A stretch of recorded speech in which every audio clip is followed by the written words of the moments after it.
He arranged shelves with weathered hands, never rushing. Young soldiers thought he was slow until armed robbers came and he neutralized them in minutes. Before we begin this powerful story of hidden service, quiet protection, and military brotherhood, tell me in the comments which city you're watching from today.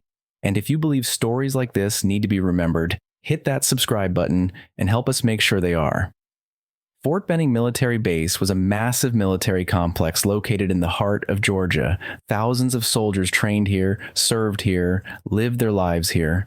At the center of this huge base was the Post Exchange, the PX, where soldiers took care of their daily needs. Here, an old man everyone simply called Manager worked quietly. He arrived every morning at exactly 7 a.m., never late, never early. He put on the same polo shirt, picked up his thermos of coffee, and began another long day. He never listened to music, rarely talked to employees, just focused on the store. Every shelf, every product, every single customer who walked through those doors. The young soldiers who shopped at the PX knew him very well, especially Private First Class Jake Morrison, 22 years old, who had been at Fort Benning for 6 months now. He and other young soldiers always saw the old man in the same place, between the shelves, quietly organizing products, never hurrying, as if the whole world moved in slow motion just for him. "Why does this guy move so slowly?" Jake had asked his sergeant, Sergeant Rodriguez, once. "He's slow, but careful. He's been here 18 years, never had any problems. The soldiers love him." That was exactly right. The old man did every job perfectly, but never hurried. He arranged shelves carefully, handled transactions at the register with precision, helped customers with gentle courtesy, as if he wasn't just running a store, but protecting the entire military base. One afternoon, Jake gathered his courage and approached the old man. "Good afternoon, sir," he said respectfully. The old man looked up from his shelf. His face showed the marks of age, but his eyes were sharp and alert. "Afternoon, soldier," he replied in a low but strong voice. "How long have you been working here?" "Long time, son. Long time. You know this base pretty well?" The old man placed the product he was holding on the shelf. "Know every corner of it." This answer surprised Jake. There was an authority in the man's voice, as if he really knew this base very well indeed. "What's your name, sir?" Tom Anderson." "Thank you for taking care of us, Mr. Anderson." Tom smiled slightly. "Just doing my job, soldier." That was it. He didn't say anything more. Jake nodded respectfully and returned to his shopping. Tom turned back to his shelves as if nothing had happened. Over the following months, Jake began watching him more closely. There were different things about Tom's way of working, how he evaluated everyone who entered the store, very careful, very systematic, how he monitored the security cameras as if he were a security expert, and his posture, constantly scanning his surroundings, listening to every sound. "Sergeant," Jake said to Rodriguez one day, "what do you know about Tom?" "Not much, really. He came 18 years ago, had excellent references, been here ever since." "Do you know where he came from?" Rodriguez shrugged. "They said he had some kind of military background, but I don't know the details." But Jake's curiosity was steadily growing. There was something different about Tom, his way of moving, his style of organizing the store, that constant attention to customers. He began watching Tom more carefully. The man's hands, old but very strong, fingers sensitive but determined, his way of managing the store, everything in its place, systematic military discipline, and his eyes, constantly checking entrances and exits, looking for suspicious movements. One day, while Tom was sitting during his break, Jake noticed something on his arm, a faded tattoo visible under his polo shirt, a shield and star-like symbol. He couldn't see exactly what it was, but it definitely looked like some kind of military insignia. "This guy must be former military," he thought to himself. That evening in the barracks, he kept thinking about it. Lying in his bunk, chatting with other soldiers, his mind was still on Tom. Who could he be? Which unit had he served in? And what did that tattoo represent? He would learn the answer on that unforgettable day. Wednesday afternoon, exactly 2:30 p.m., the PX was in normal operating hours. Military personnel were shopping. Jake was looking at sports equipment. Tom was helping a customer at the register. A few other soldiers were browsing around the store. Just then, two men entered the store. At first glance, they looked like civilian customers, but Jake's military training told him to go on alert. Both were dressed in dark clothing, looked nervous, and most importantly, their eyes were constantly scanning around, checking security cameras. They wandered slowly around the store, not buying anything. Jake kept watching them. Something was going wrong. At 2:45, only a few people remained in the store. Jake, Tom, 2 military customers, and those 2 suspicious men. Just then, one of the men pulled something from his pocket. A gun. "Everyone on the ground! This is a robbery!" Jake's blood froze. The second man was armed too. "Hands up! Nobody move!" The 2 military customers raised their hands, their faces white with fear. Jake did the same, acting as his training told him to. "You old man!" the first man shouted at Tom. "Open the register!" Tom was standing behind the register, slowly raising his hands. But Jake noticed a change in his facial expression. He no longer looked afraid. His eyes had become calm, but very alert. "Open it now," the man repeated. Tom approached the register. But his way of moving had changed. He was no longer moving like a slow old man, but controlled and calculated. He began to open the register. There wasn't much cash inside, maybe $300 or $400. "That's it?" the second man asked angrily. "That's all we keep here," Tom said in a calm voice. The first man turned to Jake. "You, soldier, where's the safe?" "We don't have access to any safe," Jake said. The man came closer to him, pointing the gun at Jake's face. "Don't lie to me." Just then, Tom spoke. "Leave the kid alone." His voice was completely different now. Strong, commanding, authoritative.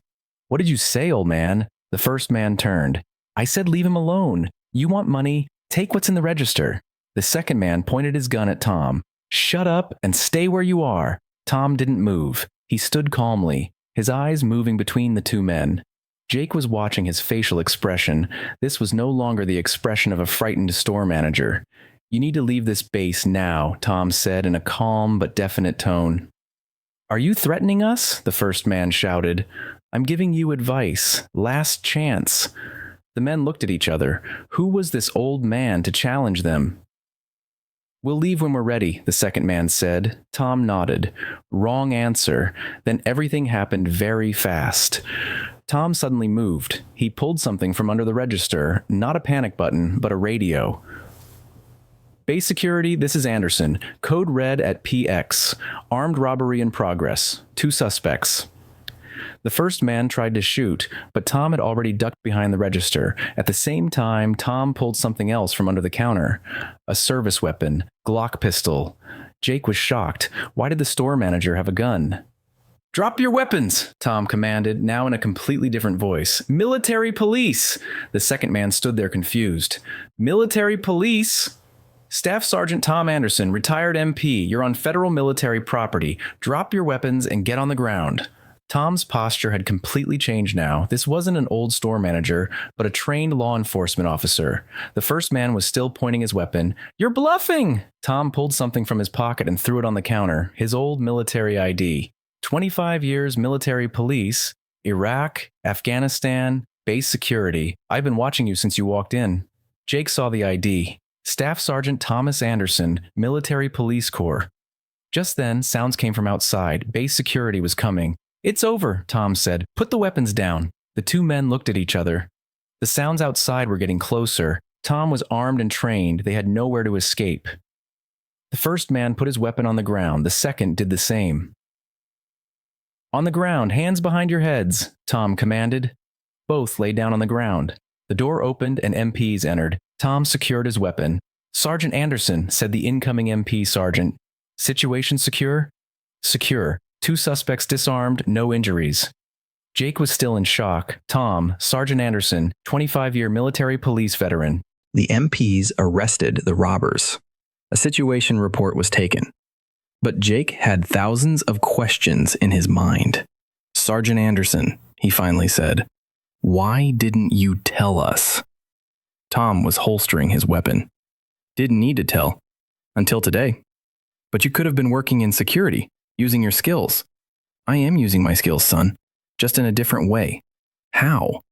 Tom pointed to the store. "I protect this place. I watch over soldiers like you. This is my post now." Jake now understood. Tom wasn't just running a store. He was still on duty, still protecting soldiers. The next day, Tom came at the same time again. same polo shirt, same coffee, same calm manner. But now, everyone looked at him differently. "Good morning, Sergeant," Jake said. "Morning, soldier. Just Tom is fine." Jake smiled. "Yes, sir." That day, Tom talked to Jake. He really talked, for the first time. "You know," Tom said, 25 years as MP taught me something important." "What's that?" "Protection comes in many forms. Sometimes you wear a uniform. Sometimes you wear civilian clothes." Jake nodded. "Is that why you work here?" "I protect soldiers. Always have, always will. This PX, this base, it's my beat now." "Do you miss it? Active duty?" Tom thought for a while. "I miss the brotherhood. I miss knowing every soldier mattered. But I don't miss the danger zones." "And now?" "Now I serve in a different way. Same mission, different uniform." From that day on, Jake watched Tom work with different eyes. Now he could see he wasn't just arranging shelves.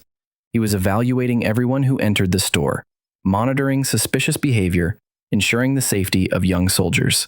This man wasn't an ordinary store manager. He had protected soldiers for 25 years.